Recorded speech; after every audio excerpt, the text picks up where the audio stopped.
Hello friends, this is Deepak Singh and on behalf of AQ Bias, we'll be discussing the topic of All India Judicial Services. इसको हम discuss करते हैं and किस context में हम discuss करते हैं.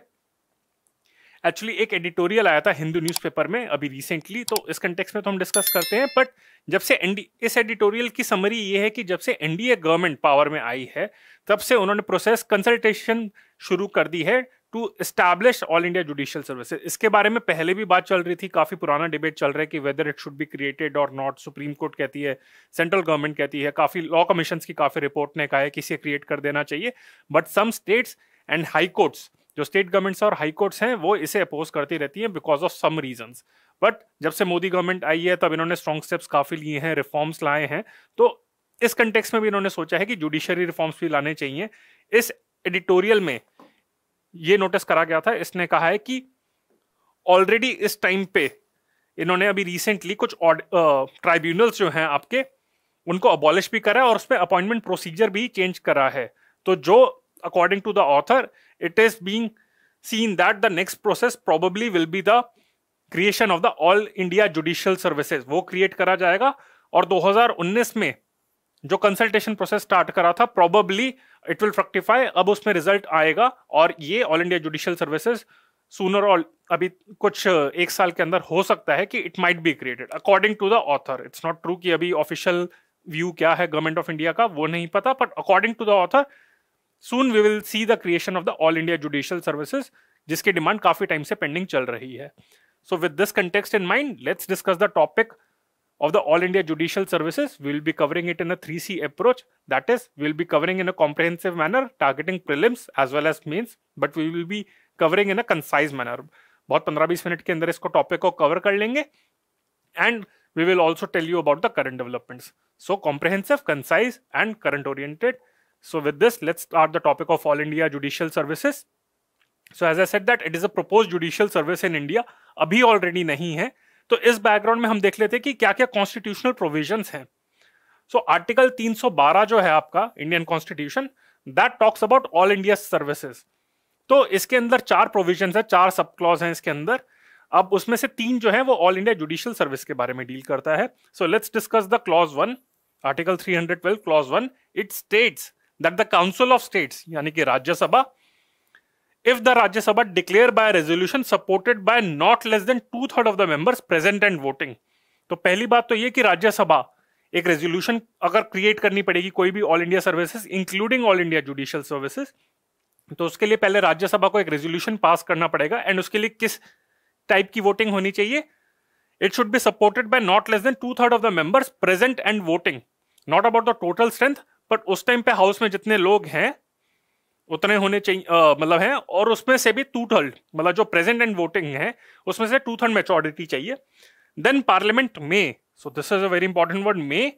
ऐसा नहीं है कि राज्यसभा ने अगर रेजोल्यूशन पास कर लिया तो पार्लियामेंट को ये इनैक्ट करना ही पड़ेगा, मानना पड़ेगी बात.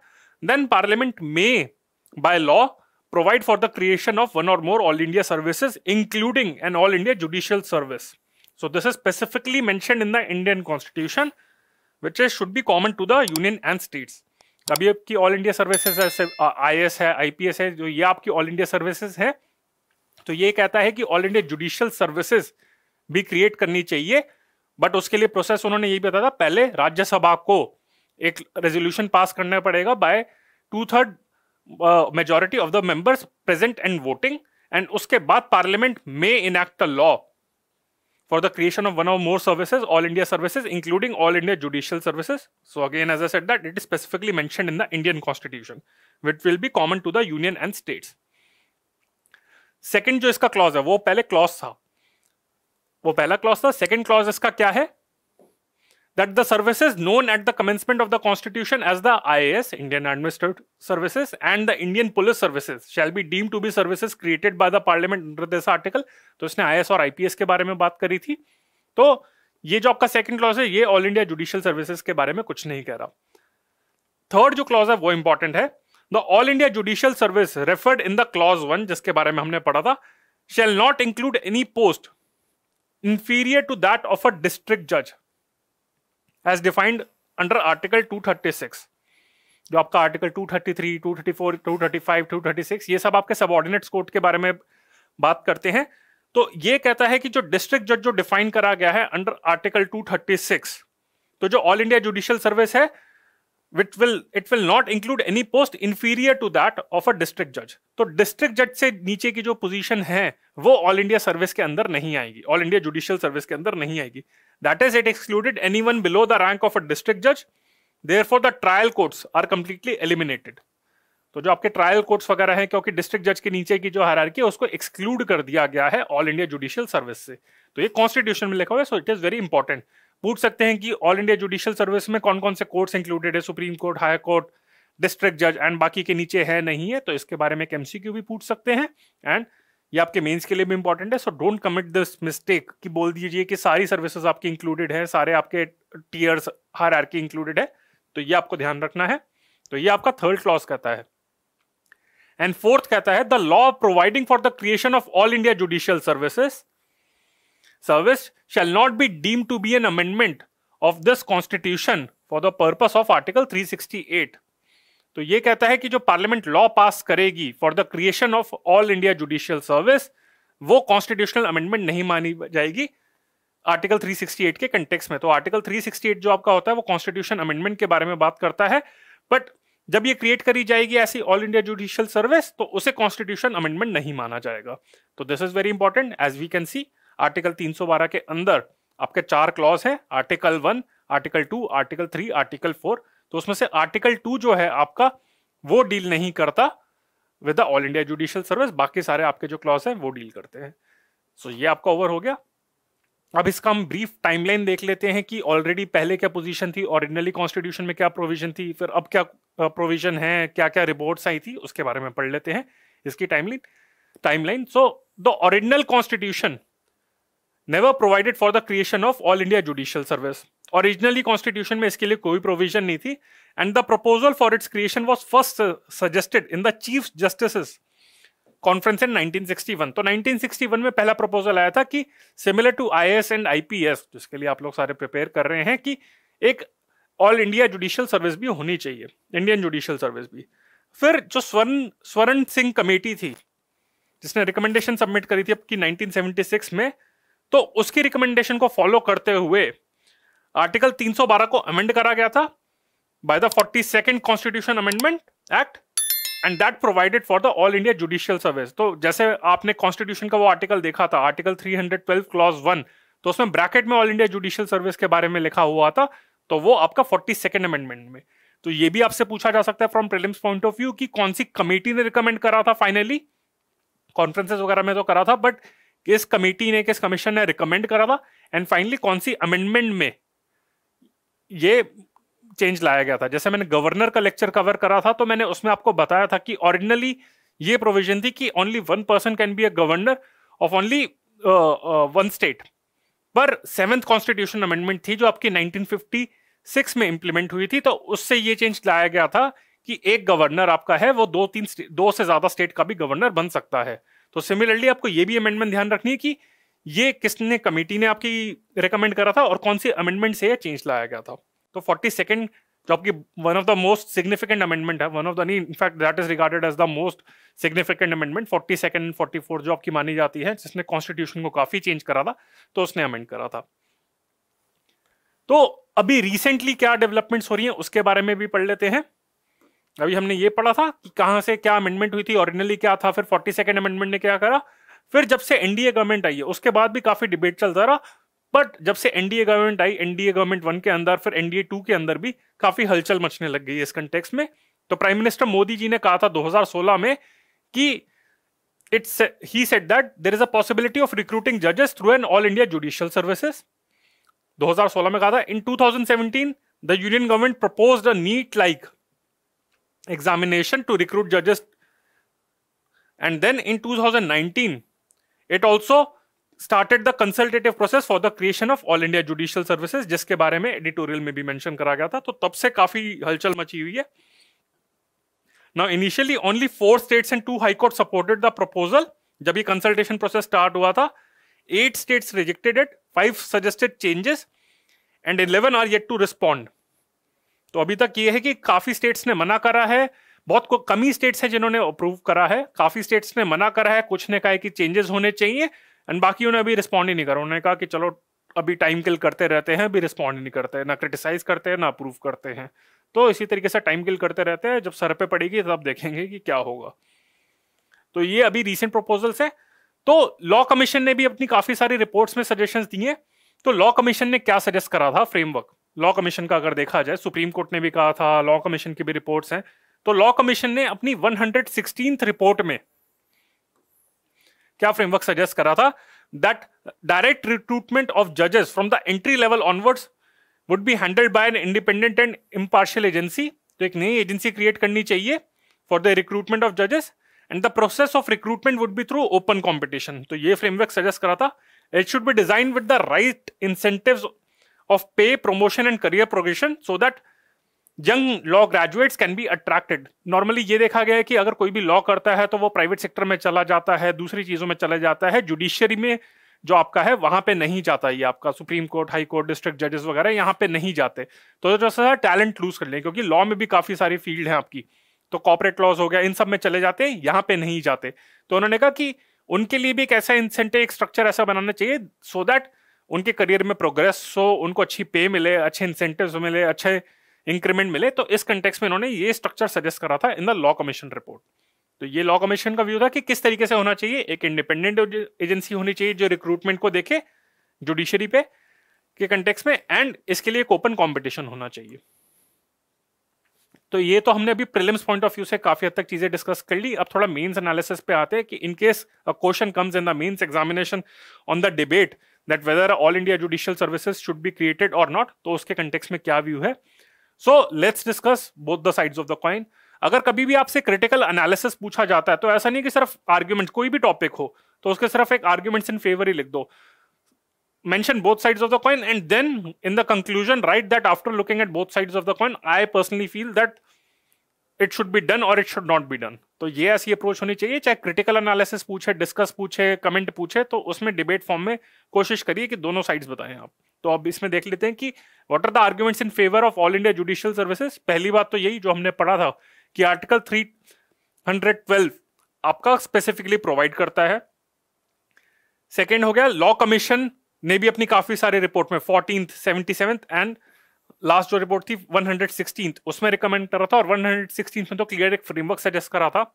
सुप्रीम कोर्ट ने भी अपनी काफी जजमेंट्स में इसके बारे में रिकमेंड करा हुआ है। द फर्स्ट नेशनल जुडिशियल पे commission also found that in the interest of the judiciary तो ऑल इंडिया जुडिशियल सर्विस को क्रिएट करना चाहिए। तो काफी सारी एक्सपर्ट कमिटीज ने ये रिकमेंड करा है। कॉन्स्टिट्यूशन भी कहता है, लॉ कमीशन भी कहती है, सुप्रीम कोर्ट भी कहती है, काफी सारी कॉन्फ्रेंसेस कहती हैं। तो ये आर्ग्यूमेंट्स हैं।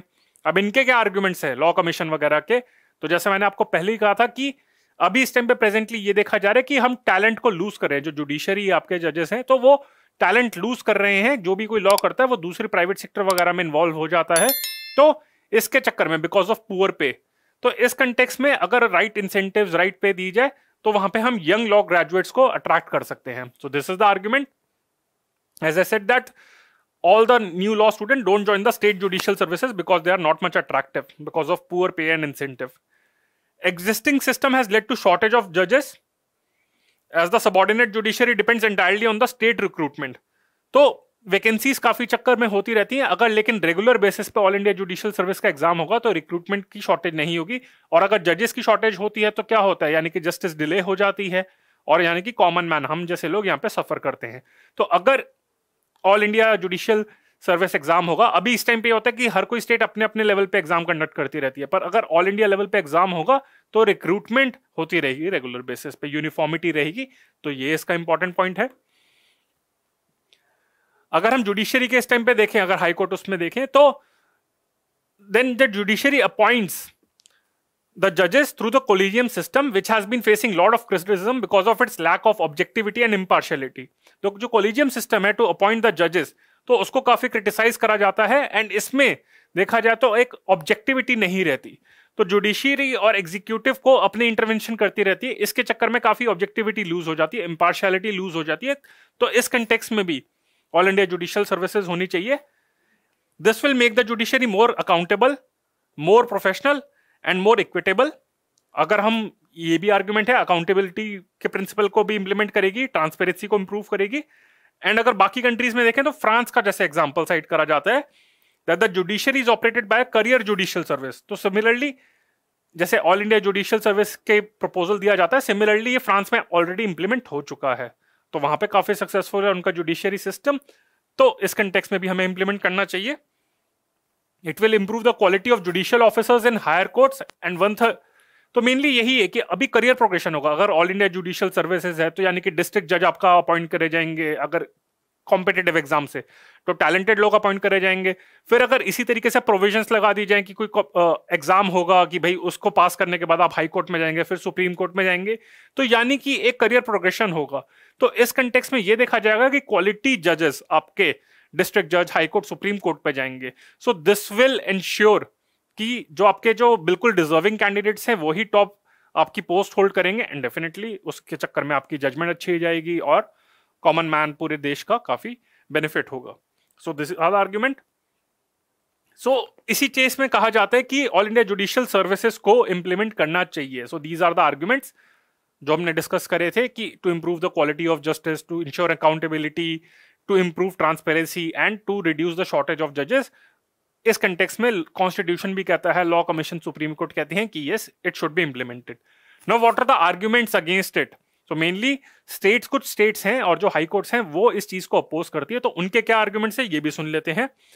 Firstly, the lack of knowledge of regional language would affect judicial efficiency. तो ये कहा जाता है कि ऑल इंडिया लेवल पे अगर रिक्रूटमेंट होगी और उनको एलोकेट कर दिया जाएगा टू अ पर्टिकुलर स्टेट, अगर नॉर्थ इंडियन को किसी साउथ स्टेट में डाल देंगे तो वहां पे उनको लैंग्वेज बैरियर रहेगा, रीजनल लैंग्वेजेस समझने में मुश्किल होंगी, तो इस वजह से जुडिशियल एफिशिएंसी मतलब आप पे क्वेश्चन मार्क आ जाएगा, उस पे वो ढंग से वहां पे जस्टिस नहीं कर पाएंगे। तो ये आपका लैंग्वेज बैरियर आ गया रीजनल लैंग्वेजेस के कंटेक्स्ट में। Secondly, the avenues of promotion would be curtailed for those who had already entered through the state services. ये कहा जाता है कि प्रमोशन का जो प्रोस्पेक्ट्स हैं वो कम हो जाएंगे for those who are already entering through the state services. तो इस कंटेक्स्ट में भी कहा जा रहा है।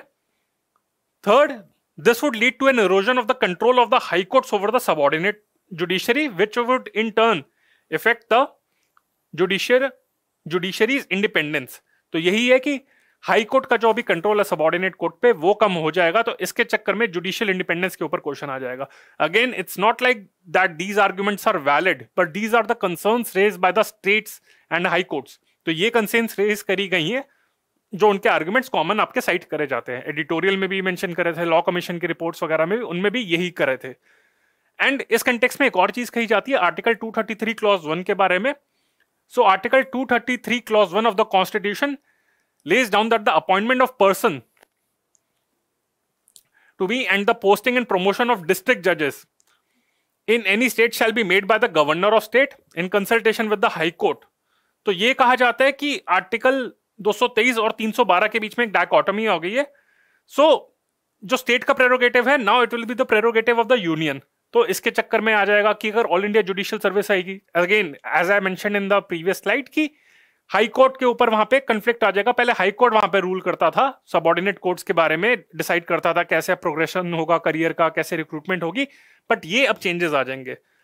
तो यही आर्गुमेंट कहा जाता है कि फेडरल प्रिंसिपल ऑफ फेडरलिज्म को ये अंडरमाइन करेगा जो आपका बेसिक स्ट्रक्चर के अंदर आता है। But again this argument also doesn't hold that validity, because ये जो आपका प्रपोजल आएगा, जैसे ऑल इंडिया जुडिशियल सर्विसेज की क्रिएशन के बारे में हमने बात करी थी आर्टिकल 312 के अंदर, कि ऑल इंडिया जुडिशियल सर्विसेज तभी क्रिएट करी जाएंगी जब राज्यसभा के 2/3 of the members present in voting pass a resolution and then parliament passes a law, that is Lok Sabha and Rajya Sabha both passes a law। तो राज्यसभा क्या आपका काउंसिल ऑफ स्टेट्स है, यानी कि स्टेट्स के रिप्रेजेंटेटिव होते हैं वहां पे, तो तभी पास करा जाएगा। तो अगेन फेडरलिज्म का जो आर्ग्यूमेंट है वो भी यहाँ पे इतना वैलिड नहीं है।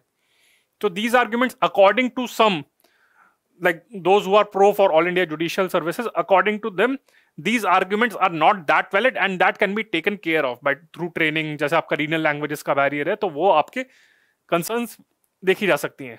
सो what is the concluding remark? That is like my personal view, you can change your view accordingly, but what is the my view or the view of experts?